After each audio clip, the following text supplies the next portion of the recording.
నమస్తే, welcome to Zee TV media. నేను మీ అంజీ. అయితే పెద్దాపూర్ గ్రామం, నాగర్ కర్నూల్ మండల్, నాగర్ కర్నూల్ జిల్లా. ఇక్కడ బాలరాజు గారి పేరు చెప్తే ఆ ఊరంతా ఎటు చూసినా ఒక మంచి బ్రాండ్ అని చెప్పేసి అంటూ ఉంటారు. ఆయన గురించి మనం తెలుసుకొని ఎవరికి రావడం జరిగింది. అయితే ఈసారి స్థానిక ఎలక్షన్స్లో గెలిచిన తర్వాత పెద్ద చెయ్యి ఆయనదే ఉందని చెప్పేసి మనకు తెలిసిన వ్యక్తులు కావచ్చు, మన గ్రౌండ్ రిపోర్ట్లో మాట్లాడుతున్నప్పుడు కొంతమంది చెప్పడం వల్ల సార్ ఏంటి స్టోరీ, అసలు ఆయన లైఫ్ స్టోరీ ఏంటి, గ్రామానికి గతంలో ఎట్లా ఉండే అభివృద్ధి, ఈ రెండేళ్ళుగా ఎట్లా ఉంది, నెక్స్ట్ ఏం చేయబోతున్నారు అనే విషయాలు మాట్లాడదామని చెప్పేసి స్పెషల్ ఇంటర్వ్యూ కోసం ఆయన కోసం రావడం జరిగింది. నమస్తే అన్న. నమస్తే. నమస్తే. ఎట్లా ఉన్నారు? ఫైన్. బాగున్నారా? ఇక మీరు పెద్దపల్లి గ్రామంలో ఈ గతంలో బీఆర్ఎస్ పార్టీ ఉండే 10 ఏళ్ళు ఉన్నది. 10 ఏళ్ళల్లో మీ ఊరికి ఎలాంటి డెవలప్మెంట్ చేసారు? కాంగ్రెస్ గవర్నమెంట్ వచ్చి 2 ఏళ్ళు అయింది. ఈ 2 ఏళ్ళల్లో ఏమన్నా చేసినారా? నెక్స్ట్ ఏం చేయబోతున్నారు? గత 10 ఏళ్ళు పాలకులు సరే మా ఊరి నాయకులు ఏం చేసిండ్రు, ఏం కథ మాకు అనవసరం. ఎందుకంటే వాళ్ళు చేసే దాని మీద ఏదైనా వస్తే తిన్నారు తప్ప పని చేసేది తక్కువ. మేము 2 నెలల రాజేష్ వచ్చిన తర్వాత 3,50,00,000 పెట్టి బొందలపల్లి రోడ్ శాంక్షన్ చేసిండు. శాంక్షన్ అని నడుస్తుంది వర్క్. ఇందిరమ్మ ఇండ్లు 46 ఇండ్లు ఇచ్చిండు. మొత్తం ఫిల్ అవుతున్నాయి, కడుతున్నారు. గోడలు, స్లాబ్లు, ఈ గృహప్రవేశాలు అయినాయి. ప్లస్ ఎన్ఆర్ఐజీఎస్ కింద ఒక 25 లక్షలు ఇచ్చిండు. ఎమ్మెల్యే ఫండ్కి వెళ్ళి ఒక 25 లక్షలు ఇచ్చిండు. మా ఊరికి విపరీతంగా మేము అడిగిందే తడువుగా ఎన్నడూ కూడా ఏం కాదనలేదు. ఏది అడిగినా కూడా కాదనలేదు.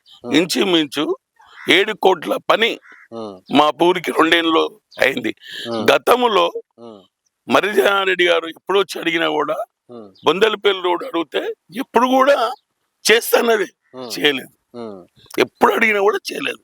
ప్లస్ ఊళ్ళో రోడ్డు ఉన్నాయి, కరెంట్ ఉంది అంటే కూడా చేయలేదు.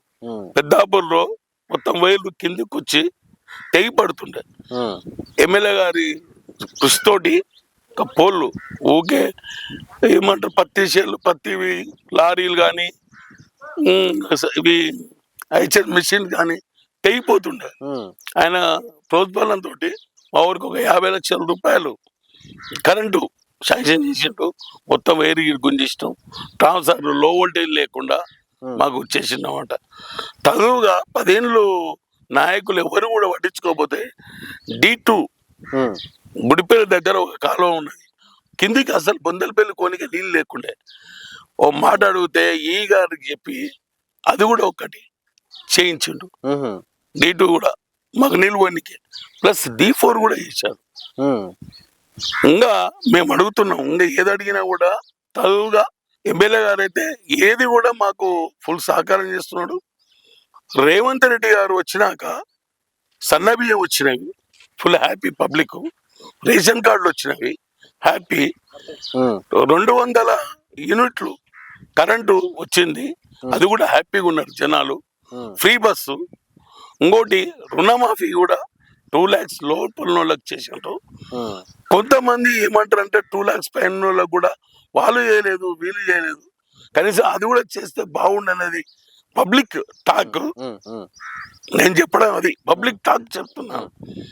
ఆ విధంగా చేశారు. మాకైతే ఇంకోటి ఆరోగ్యశ్రీ 10 లక్షలు చేసిండ్రు, చాలా బాగుంది. అది ఎవరికైనా కానీ మా ఎమ్మెల్యే గారు కానీ ఏది అడుగున్నా తడవుగా, ఎవరికి ఆపదైనా హైదరాబాద్ పోయినా ఏడికైనా ఫోన్ చేస్తే ఇమ్మీడియట్లీ పని అవుతుంది. మాకు ఇప్పటి వరకు అయితే అడిగిన దానికి కుదవలేదండి. అదే ప్రకారంగా మాకు ఎమ్మెల్యే ఎలక్షన్లో 436 మెజార్టీ వచ్చింది. అదే ఇప్పటి మాకు 850 ఎట్లా వచ్చిందో ఇప్పుడు స్థానిక సంస్థలో కూడా అదే మెజార్టీ వచ్చింది. మాకు 850 వచ్చినాయి. మేమేం తగ్గలే దేవుని దేవాలన. ఎందుకంటే మేము మా మంచితనం, మంచి పనులు మేము చేసినందుకు ఎవరితోనూ కూడా మేము ₹1 ఆశించాం. మా సిస్టమ్ ఏంటంటే చిన్నప్పటి నుంచి అలవాటు అది మాకు. ఎవరిని కూడా మేము కావాలంటే ఓ 10 రూపాయలు పెట్టి వాడిని భోజనం పెట్టి వాడిని తోలిస్తాం కానీ వాళ్ళతో 10 రూపాయలు తీసుకున్నది మా అలవాట్లేదు. నాకు 40 ఏళ్ళ నుంచి నాదేమైనా పోవాల్సిందిగా నేను పెట్టుకోను. నా నమ్మకమే, నా మీద ఎవరికైనా ప్రేమ, 10 మంది గౌరవం, పోలీస్ స్టేషన్ కొని నువ్వు ఎంఆర్ ఆఫీస్ కొని ఏడిపోయినా కానీ మనకు పేరైతే ఉంది. ప్లస్ నాగంకెళ్ళి నాకు పేరుంది, తర్వాత రాజేష్కెళ్ళి కూడా అదే పేరుంది. మనకి ఏడిపోయినా ఏ ఆఫీసర్ ఇక్కడ కూర్చొని చేయించుకుంటా, నాకు పని నేను పోను, కానీ పేరు అంతే. మనకు అవసరం లేదు. దేవుడిచ్చిన కాడికి మాకు ఇంత భూమి ఉంది, చేసుకుంటాం, సేద్యం చేసుకుంటా, పిల్లలు మంచిగా చదివించుకున్నా, పిల్లలు మంచిగా సెటిల్ అయ్యిండ్రు, నో ప్రాబ్లం. నాకు నేను ఏదున్నా 10 మందికి సేవ చేయాలని ఉంది, సేవ చేస్తాను. నాగం గారు బీఆర్ఎస్ లో ఉన్నారు, మరి మీరు మాత్రం కాంగ్రెస్ లో. అంటే ఒకటినండి, నువ్వు ఆ మాటకు నేను సమాధానం చెప్తాను. బీఆర్ఎస్ కు నాగానికి ఎన్నడూ పొత్తు లేదు. ఎన్నడైనా కానీ నాగం సార్ ఏమనేదంటే ఆయన కింద నేను పని చేయలేను అన్న. ఆయన మరి ఏంటి కూడా లొంగిండో ఏం కథ నాకు తెలియదు, కానీ ఎప్పుడు కూడా లొంగలేదు. ఆయన మనసుకి ఏమనిపించిందో, ఎవరు ఒత్తిడి వల్ల పోయిండో, కానీ మాకు ఆయన వినందుకు కూడా చాలా బాధగా ఉన్నది. నేను రియల్ చెప్తున్నాను. ఎందుకంటే ఆయన ఒక డైనమిక్ లీడర్. హెల్త్ పరంగా నువ్వు ఎవరు వచ్చినా సరే, నువ్వు కానీ నేను కానీ ఎవరికైనా సరే ఆయన పేరు చెప్పుకుంటే పని. నీవు ఆంధ్రలో కానీ రాయలసీమలో కానీ మన వాళ్ళకి ఏమైనా యాక్సిడెంట్ అయినా కూడా ఆయన పేరు చెప్పుకుంటే ఫ్రీగా హెల్ప్ చేసిండ్రు, చాలా చేసిండ్రు. అది ఆయన చేసుకున్నాను, మనం చేయలేం. ఎందుకంటే నాకొకటే రేవంత్ అని చెప్తాను కదా, రేవంత్ ఇంద్రవెల్లి సభనే ఆయన గెలుపు కారణం. ఏంటి ఆ స్టోరీ ఏంది అసలు? ఇంద్రవెల్లిలో ఏం జరిగింది? ఇంద్రవెల్లిలో ఏం జరిగింది నాకు తెలియదు, కానీ ఆదిలాబాద్ లో ఫస్ట్ సభ పెట్టినప్పుడు అసలు సీతక్క ఉన్నది, ఆమె మెయింటెనెన్స్ లో ఉన్నది. నాకు తెలిసినంత వరకు, నాకంతా అప్పుడు అంతా లేకున్నది, తెలిసినంత వరకు ఆమె పెట్టి చేసినప్పుడు ఎటు తిరిగి సక్సెస్ కానియద్దు ఆ సభ. సక్సెస్ అయితే బాగుండాలంటే అది అనుకున్న దానికన్నా డబుల్ పెరిగింది. ఆయనకు 1,00,000 మంది అనుకుంటే 2 లక్షల మంది వచ్చారు. అది ఆయన తండ్రికి పాయింట్ అండి. నాకు తెలిసినంత వరకు ఇంద్రవెల్లి సభ ఇప్పుడు పెట్టిండో అది అయిపోయేదోడు సెకండ్ కోమటిరెడ్డి ఈడ తుక్కుగూడ కాడ పెట్టిండు సభ రెండోది. పెడితే కోమటిరెడ్డి వెంకరెడ్డి ఏమన్నాడంటే, అయ్యా నువ్వు రాకండి మా దాంట్లకు, మీరు వేరే దాంట్లో పెట్టుకుంటే పక్కకి పెట్టుకున్నాడు. ఆ సభ కూడా విజయవంతమైంది. ప్రతి ఒక్కటి విజయవంతమైనది. ఆ విజయవంతమైనది ఆయన కష్టపడ్డదానికి సక్సెస్ఫుల్ అయింది. బట్ రేవంత్ రెడ్డి గారు కేసీఆర్ గారు మాట్లాడే దానికంటే మితిమీరిన మాటలు మాట్లాడతారని చెప్పేసి ఒక ప్రచారం జరుగుతా ఉంది బయట. రాంగ్ అంటే నేనేంటి చెప్తున్నా అంటే, నేను మంచిగా మాట్లాడుతా అవుతాడు, మంచిగా మాట్లాడుతున్నాడు. నేను మంచిగా మాట్లాడతాను, ఆయన బాగుండవా కథ అదే అంట. అంటే ఆయన చూసి వల్గర్ గా మాట్లాడాడు. వల్గర్ అయితేనే సెట్ అవుతుంది, లేకపోతే సెట్ కావడం లేదు నాకు తెలిసినంత వరకు. అంటే నా ఒపీనియన్. అంటే గత పబ్లిక్ లో కూడా ఆయన ఫుల్ సపోర్ట్. కొంతమంది నాయకులు నాకు తెలిసినంత ఆయనను ఎదగని కూడా చూసాను, కానీ దేవుడు ఆయనకున్నాడు. నెక్స్ట్ కాదు, గొప్పదేంటి సీఎం ఆయన నా లెక్క, నా అనాలిసిస్. అదే రైతు బంధు ఇస్తలేడని చెప్పేసి అదే ఇష్యూ ఎక్కువ నడుస్తున్నట్టుంది. రైతు బంధు ఇస్తున్నాడు, బోనస్ మూడు సార్లు అయిందట కదా ఏకంగా. ఒక్క పారేయలేదు, ఒక్కటే పారేయలేదు. నేను కూడా రైతునే కదా, 3 మాట్లాడేసాడు. నా ఒకటి, మన ఇల్లు అయినప్పుడే మనం సరిగ్గా ఇంట్లో చూసుకోలేము. ఇవాళ అప్పుల పాలై 6,000 కోట్లు వడ్డీ కట్టుకుంటూ 6,000 కోట్లు జీతాలు ఇచ్చుకుంటూ వచ్చిన 6,000 కోట్లతోని అప్పులుగా మెయింటైన్ చేయమంటావా, డెవలప్మెంట్ చేయమంటావా, ఏం చేయమంటున్నావు? కానీ ఈయన నిలబడక ముందు తెలియదా ఇదంతా అని చెప్పేసి ఒక మాట అంటారు. మళ్ళీ తెలియదు. ఏం చెప్పారు? కొన్ని బూటకు మాటలు చెప్పి ఆ విధంగా చేసింది, కానీ అది రాంగ్ నాకు తెలిసేంత వరకు. ఇప్పుడు నేనే చెప్తున్నాను, నీ ఇంట్లో ఉన్నది నీ సమస్య వేరే అవుతావు, నీ ఇల్లు నా ఇల్లే పెట్టుకుందాం, అన్నయ్య ఏం పర్వాలేదు, ఏం అప్పుడు లేడు అని అంటాడు, మంచి ఉంటాడు, టిక్ టాక్ బాగున్నా అంటాడు. లోన ఉన్న పోరేమని తెలుస్తుంది. ఆయన ఒక డాక్టర్ ఫస్ట్ లోనే గెలిచేసారు, అది కూడా మర్రి జనార్దన్ రెడ్డి మీద. ఏంది వ్యతిరేకత స్టార్ట్ అయింది ఈ కాన్స్టిట్యున్సీలో నిజంగానే? నిజంగానే స్టార్ట్ అయింది. ఎందుకని ఆయన చేయని సేవలు ఏమున్నాయి? నేను ఒక క్వశ్చన్ చెప్తాంటవా, పేరు చెప్పుకోనికే తప్ప వేరే ఏం లేదు. కింద తోడేళ్ళు ఉంటుంది కదా. ఇప్పుడు ఆయనకు వచ్చిన చెడ్డ పేరు ఏంటంటే, నా ఒపీనియన్ లో, నేను ఒకరిని విమర్శించే స్థాయి కాదు కానీ, ఆయన అనుచరగనం ఆయన్నే ఊడగొట్టుకున్నాను, వేరే ఏం లేదు. ఏంటి కారణం ఏంటంటే? కారణం భూములు కబ్జాలు చేయడం, ఇంకోటి కుంటలు, ఇప్పుడు చెల్లు, మాకు తెలిసిన ఇన్ఫర్మేషన్ అంటే చెల్లు, నల్లమట్టి, ఉసుకే తోడుకోవడం కొంతమంది నాయకుల చేతుల్లోనే ఉండేది. అది అంటే వేరే నాయకుల చేతులు లేకుండా. మెయిన్ పాయింట్ అయితే పబ్లిక్ టాక్. నేను ఆయన గురించి నాకు అనవసరం, ఎందుకంటే నేను ఆయనతోనే మనకు ఎప్పుడు కూడా లేదు, మనం ఒకరి స్థాయి అయిన వాళ్ళు అవసరం లేదు. కానీ పబ్లిక్ టాక్ మాత్రం ఏమన్నది నల్లమట్టి అని అన్నది. ఆ విధంగా ఈ కథ అయింది. కానీ ఆయన ఓడిపోవడానికి నా మస్తు ఉన్నాయండి కారణాలు. ఒకటి అది రెండు కాదు. ఇప్పుడు గైరాన్ భూములు ఉన్నాయి, న్యాయ సోటోళ్ళకు తారాదత్తం చేయడం, ఆయనతో తీసుకోవడం, డబ్బులు చేసుకోవడం, అసొంటి పనులు కొన్ని ఎంత మంచి చేసినా కూడా చెడ్డ పనులకు పెట్టడానికి ఆటోమేటిక్ వ్యతిరేకత వస్తుంది. మెయిన్ అది ఆయన ఓడిపోవడం కారణం. రాజేష్ రెడ్డి గారు గెలవడానికి ఆయనకి ప్లస్ ఏంటి? ఆయనకు అసలు ఎవరికి తెలియదు కుచుకుల రాజేష్ రెడ్డి అంటే ఒక్క విషయం చెప్తున్నానండి దాని గురించి కూడా. ఎమ్మెల్సీ దామోదర్ రెడ్డి గారు జడ్పీ చైర్మన్ ఉన్నాడు, ఆయనకు అనుచరవర్గం ఉన్నది. ఎమ్మెల్సీ కూడా ఆయనకు అనుచరవర్గం ఉన్నది. ఆ అనుచరవర్గంతో పాటు కాంగ్రెస్, ఇంకోటి మెయిన్ యూత్ ఫాలోయింగ్. ఎందుకంటే జాబులు రాక చాలా ఇబ్బందులు పడి పబ్లిక్ పిల్లలు చాలా మంది, అసలు యాక్చువల్గా నాకు కూడా నా ఇంట్లో కూడా ఉన్నది. మా అమ్మాయి గ్రూప్ 1 రాసింది. గ్రూప్ 1 ఫస్ట్ ఫెయిల్ అయింది, సెకండ్ టైం చేస్తే సెకండ్ ఫెయిల్ అయింది. వాళ్ళు మెంటల్ గా అప్సెట్ అయిపోయిన పిల్లలు నాకు తెలుసుకుంటారు. చాని అమ్మ చదివినవా, ఎన్ని మాలు జరిగినా ఇంత నవ్వుకున్నది మా చిన్న పాప. మూడోసారి కూడా అట్లా అయింది.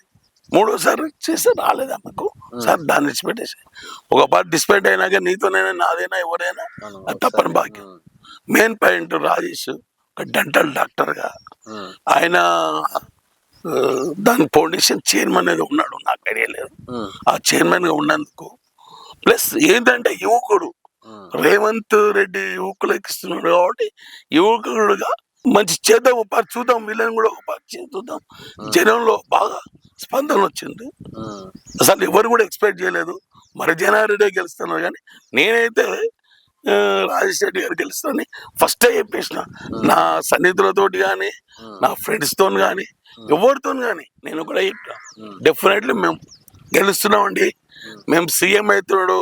ఒక యాక్చువల్గా ఇంకో విషయం నాకు తెలిసిన ఇన్ఫర్మేషన్, 28 ఎగ్జామ్ మనకు ఉన్నది, 27 నైట్ ఒక 20 కాన్సెన్స్ లో ఇంకా వచ్చు 20 సీట్లు ఎక్కువ వచ్చు నాకు తెలిసిన రీడింగ్ ప్రకారంగా.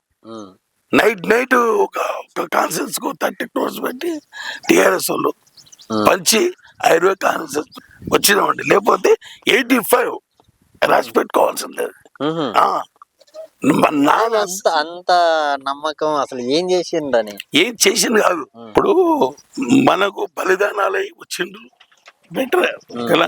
కేసీఆర్ చేసిన ఏడ ఉంటే ఆడ భూములు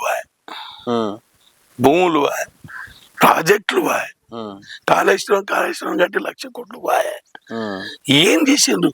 పేరు చెప్పుకోనికే కాంగ్రెస్ ప్రభుత్వం కట్టిన ప్రాజెక్టులను పెట్టుకొని నేను చేసిన కోట్లు అంటే ఏ విధంగా వస్తుంది నాకు చెప్పండి.